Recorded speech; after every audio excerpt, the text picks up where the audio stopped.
funny, you know what I'm saying? We be watching Tier Zoo, but this is when nature gets a little too creative. We about to see the casual geographic version of it. But listen, y'all already know.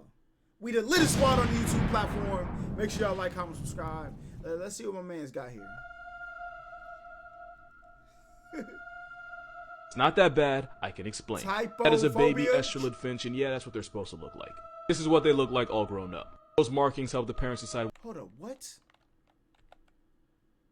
That looks like a baby Demogorgon, alright? Finch, and yeah, that's what they're supposed to look like. This is what they look like all grown up. There's no way that turned into that. I don't believe it. I need to see the transformation, alright? Those markings help the parents decide which chicks to feed and which chicks to let die. And that's because some birds will lay their egg in the nest of another and let the other bird raise their baby. Matter of fact, you know the first 4 letters of the word cuckoo? This is where that term comes from.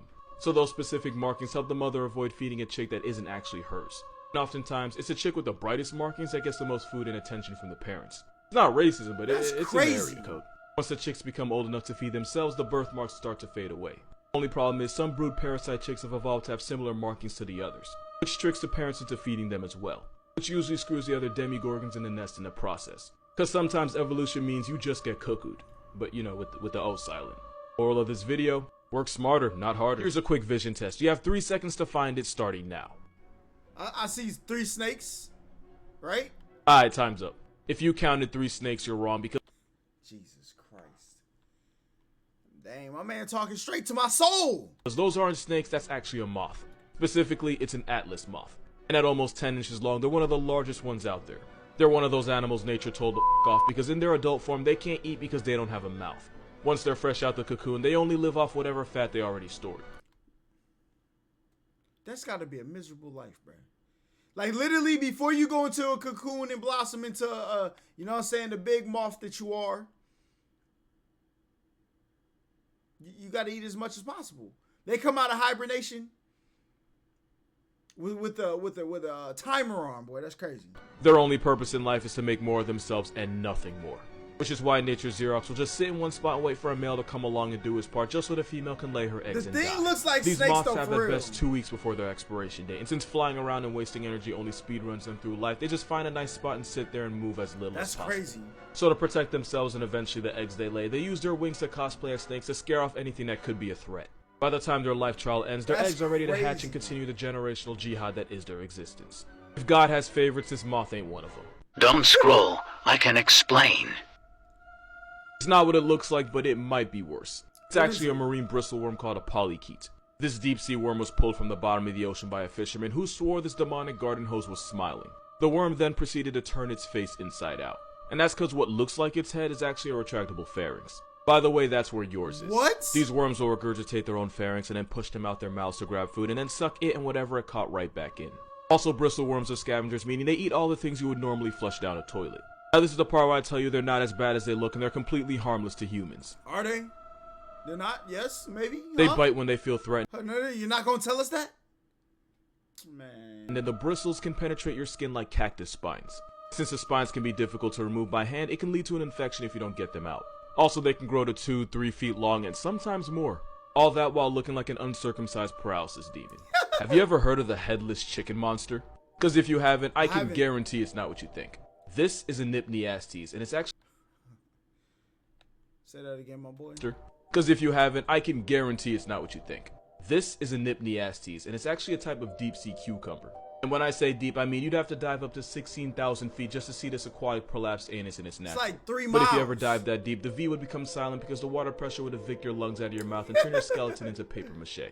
But the headless chicken has no bones and therefore no worries. They range in size from about 4 to 10 inches. How long it actually is depends on whether it's a man or woman measuring. That's crazy. If it's a guy with the ruler, it might magically gain an extra 2 inches. What you mean by that? You know what I'm saying? What you mean? What you mean? You know what I'm saying? They're able to use those wings to swim above the ocean floor, which they do. I know how to properly read a ruler, okay? Don't worry, you know what I'm saying?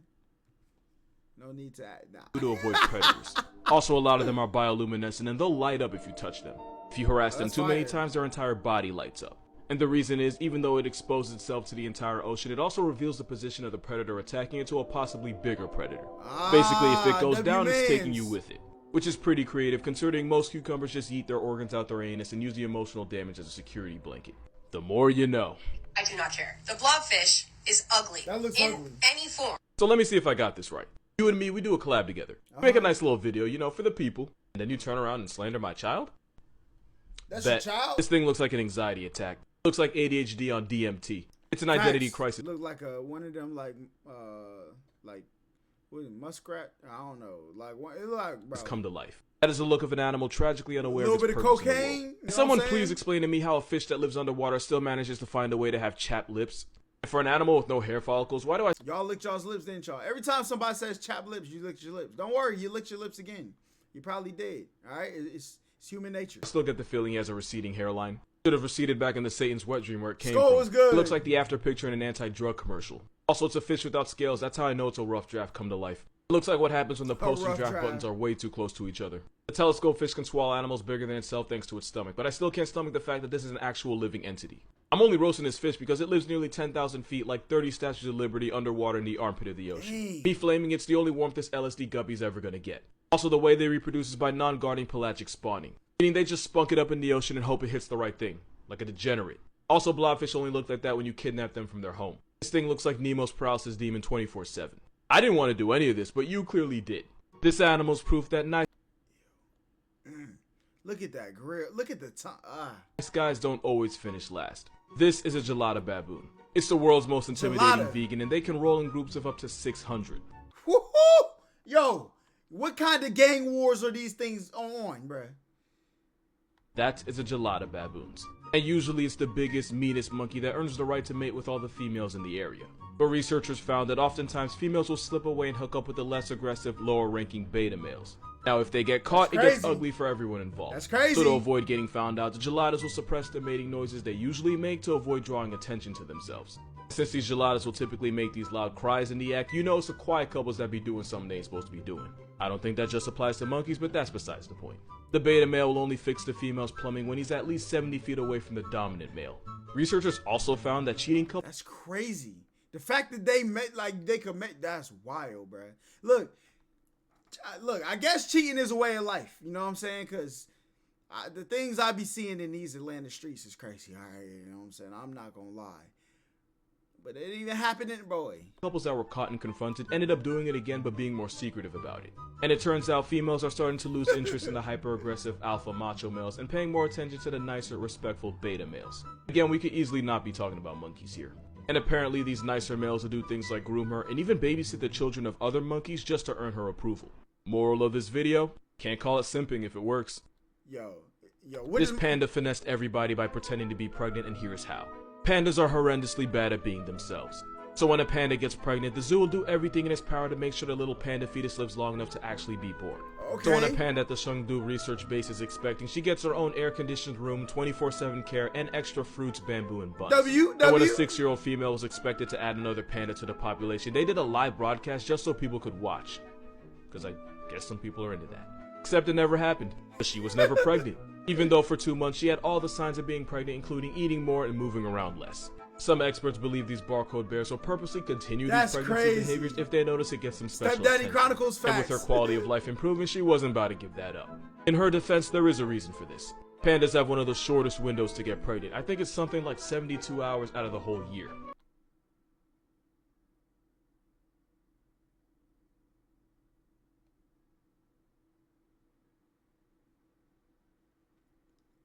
That is insane.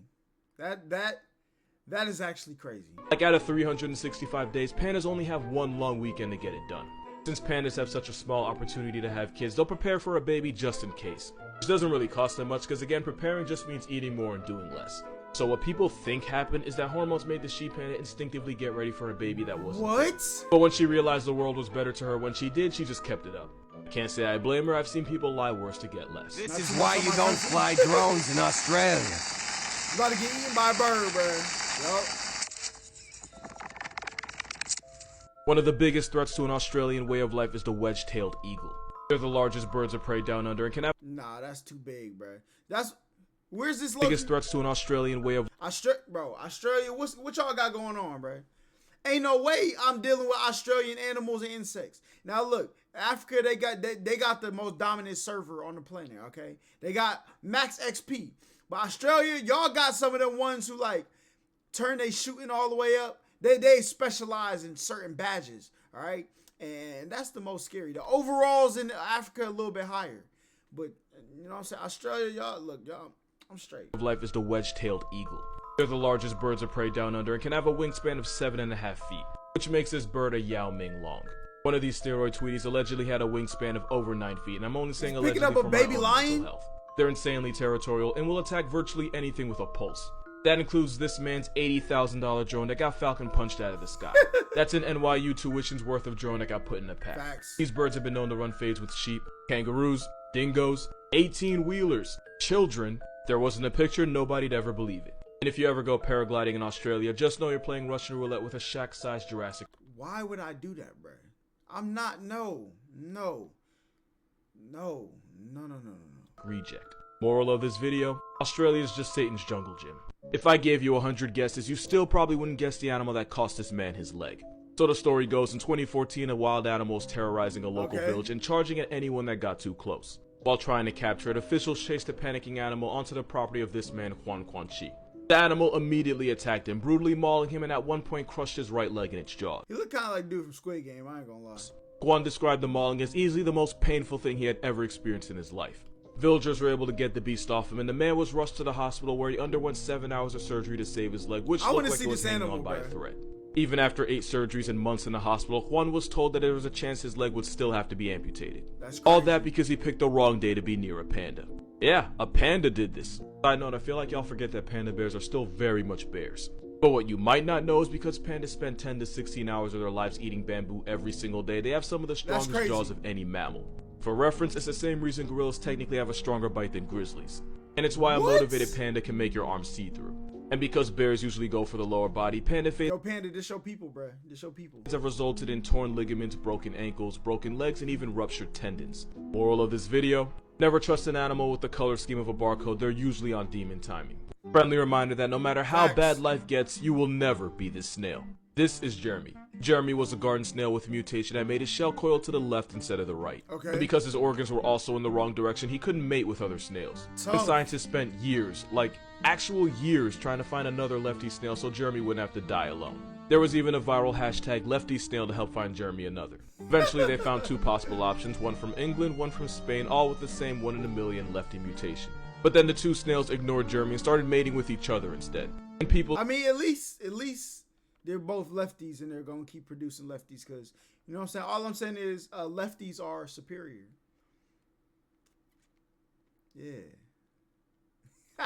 in terms, it's like if The Bachelor ended in an orgy that he wasn't invited to. The 2 snails made about 300 babies together, and Jeremy was responsible for exactly none of them. Eventually, Jeremy was able to find another partner, and this time he did make it to the end zone.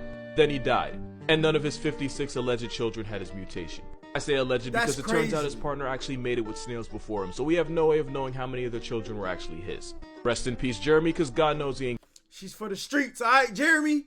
She was no good for you. She's for the streets. Get to when he was alive. Listen. Listen, R.I.P. Jeremy, you left nothing behind, alright? Me, I'm carrying on the lefty arc for you, okay? But look, some of these animals is crazy.